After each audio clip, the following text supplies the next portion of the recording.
All right.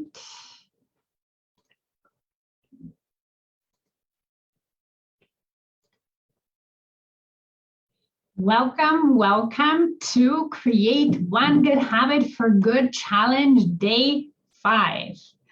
First of all, I want you to be proud of yourself and congratulations or making it for the first week. Like, we need to celebrate even the little wins because that gives us more motivation to continue and keep going.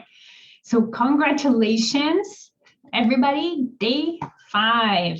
Let me see, I'll put some comments here in the chat. If you're here with me live, put a comment, congratulate, celebrate yourself. We're whole week in it. And today we'll talk about making the habit that you're creating, work for your lifestyle, not against it. And, you know, it has, of course, it's connected to what we talked yesterday about making it the simple possible. And, oh, my recording somehow stopped. Okay. Once again, there. All right. So, making the habit work for your lifestyle, not against it. Happy Friday, Shelly. It has to do with simplicity and ease, but it's a little bit different, right? So I do want to tell you why is it important? So when you make the habit fit with your current lifestyle, the way you structure your days and needs, of course, it's much easier to stick with it. Think about it like you're going shoe shopping and there is this shoe that you just love and you're thinking like, oh my God, I must have it. But then they only have it one size too small, right? So now if you're desperate and trying to fit your foot in the shoe, and even if you bought it because you're like, oh my God, I'm going to this party and I have to have this shoe, it's perfect for my outfit, how long would you really last in this shoe, right?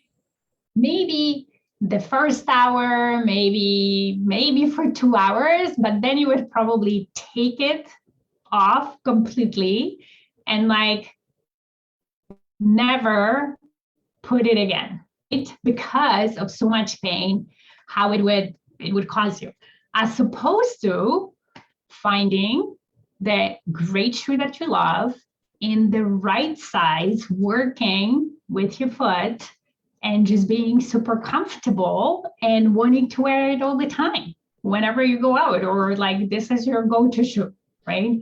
So that reminds me of a Cinderella story, right? When the prince is trying to find Cinderella and there is all these women trying to fit their foot into the shoe. And if you really read the original story, is it Anderson or Brothers Grimm? I don't remember who wrote it.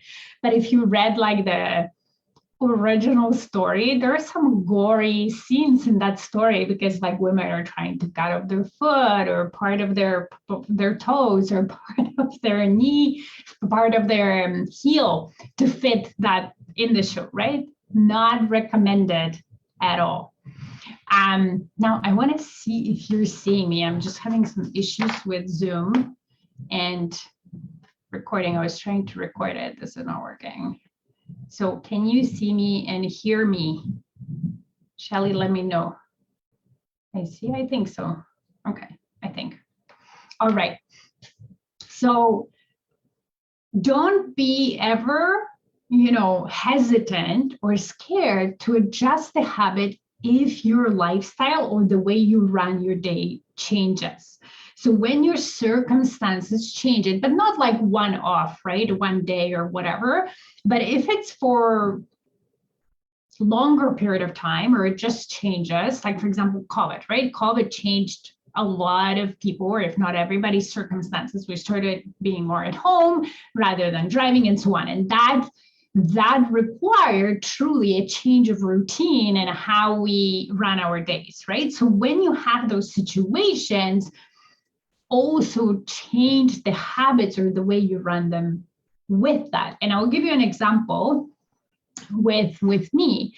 So when I signed up to do my executive MBA 3 years ago, and that was even before I started my business, I knew, like, or at least the requirements, the school was saying, okay, you need about 15 hours on average, sometimes more, sometimes less, but on average 15 hours a week to study and, do the work that's required. And I was committed to doing that because I'm like, well, if I'm going to invest in myself and pay thousands of dollars for this degree, I want to get the most out of it. So of course I want to have time to study.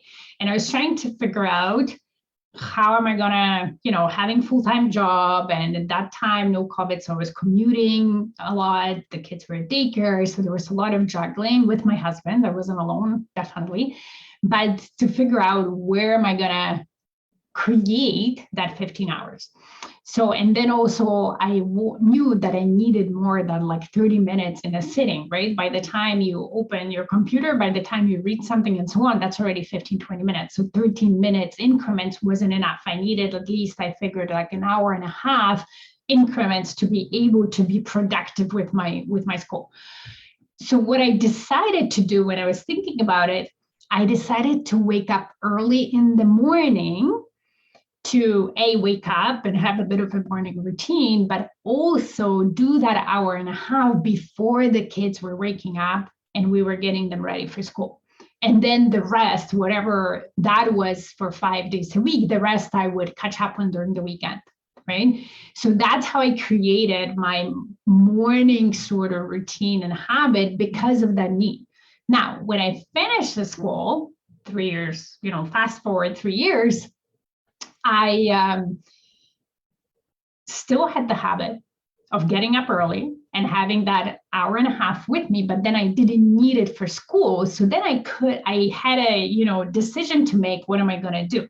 Now, I actually got to love, I am a morning person anyway, and I got to love getting up early and having the quiet time for me. My husband actually started getting up early with me as well. And we have this quiet time for ourselves. He does his thing and I do my thing.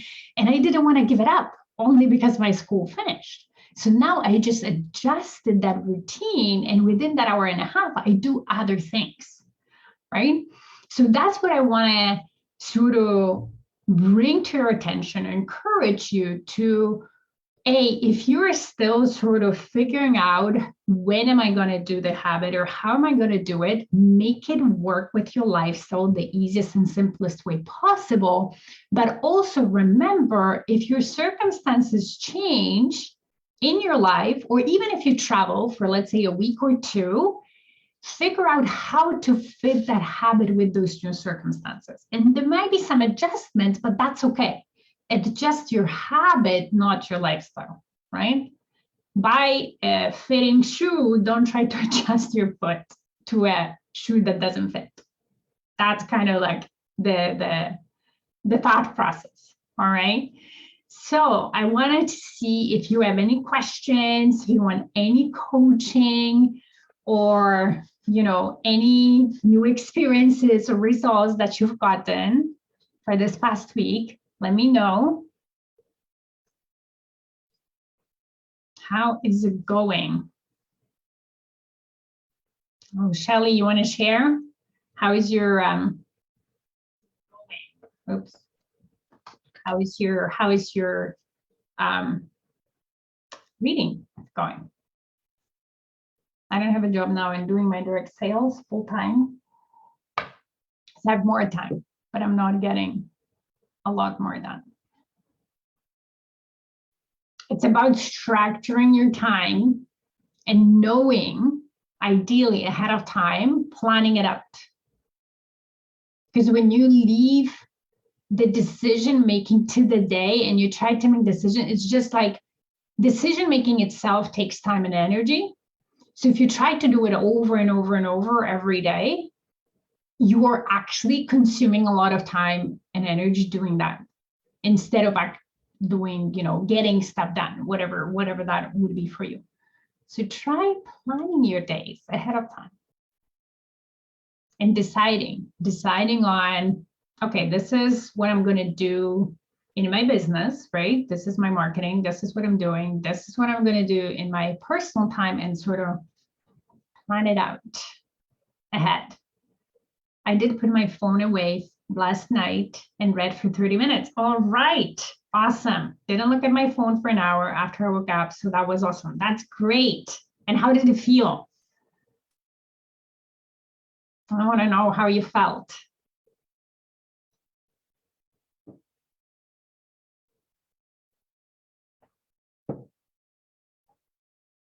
How did it feel? It felt great. Yes. Yes, of course. We feel so good. It's funny, like, you know, the phones and the screens are addictive to all of us, our kids, us, and so on. But then when you actually put them away and don't let them, especially first thing in the morning and then at night, it just feels, you feel so much better. So much better. That's awesome. Yay. So we'll continue doing that, Shelly, right? Throughout the February. By the end of February, you won't even think about it. You won't even think about picking it up at night or first thing in the morning. That's great. Awesome. So yeah, okay. So this is it for today. It was really about being conscious and making the habit work for your lifestyle and not trying to adjust your whole lifestyle to one small habit, right? And remembering that every time your lifestyle changes for longer than a day or two, you can adjust the habit. You're in charge, you're in control of it, right? So you can totally do it. And that's how you stick with it when things happen, when things change. I didn't know what time it was, so I'm going to have to get a clock. Yes, but it's so much better and they're not expensive. It's a good investment. Think about it as your investment into your peace of mind, peace and quiet. Yeah, you're going to keep doing that. Awesome, awesome.